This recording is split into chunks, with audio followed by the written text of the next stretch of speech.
نحمده ونصلي على رسوله الكريم اما بعد۔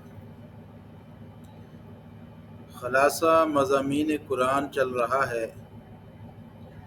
اور آج سورہ نساء کے مضامین کا خلاصہ بیان کیا جا رہا ہے۔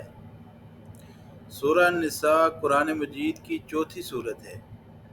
اس میں متعدد اہم مضامین کو بیان کیا گیا ہے۔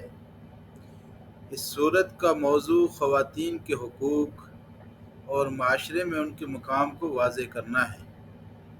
اس کے علاوہ اس صورت میں اور بھی مضامین شامل ہیں۔ نساء عربی زبان میں عورتوں کو کہا جاتا ہے۔ عورت کی جمع نساء ہے۔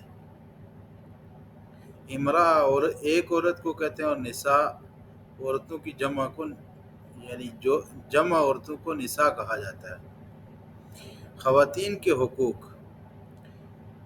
خواتین کو وراثت میں حصہ دینے کا حکم دیا گیا ہے اور یتیموں کے حقوق کا تحفظ اور ان کے ساتھ انصاف کا حکم ہے۔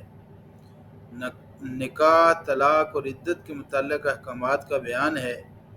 خواتین کے ساتھ حسن سلوک کی تلقین ہے اور معاشرتی اصلاح کے ضمن میں معاشرے میں عدل و انصاف قائم کرنے کے حوالے سے ارشادات ربانی موجود ہیں۔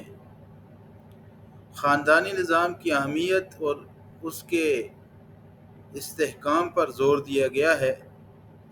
رشتہ داروں اور پڑوسیوں کے حقوق کو بیان کیا گیا ہے۔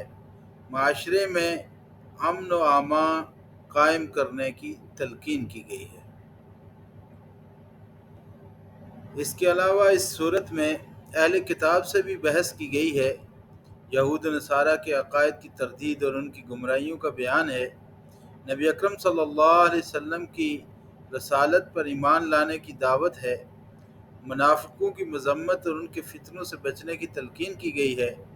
احکامات شرعیہ، نماز، روزہ، زکوٰۃ، حج جیسی بنیادی احکام کا ذکر ہے۔ طہارت اور پاکیزگی کے متعلق احکامات بیان کیے گئے ہیں۔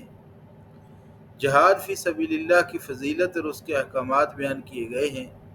مسلمانوں کے لیے نصیحتیں، اللہ پر توکل کرنے اور ہر حال میں اللہ سے مدد مانگنے کی تلقین کی گئی ہے۔ دنیا کی فانی زندگی سے دھوکہ نہ کھانے اور آخرت کی تیاری کرنے کی نصیحت کی گئی ہے۔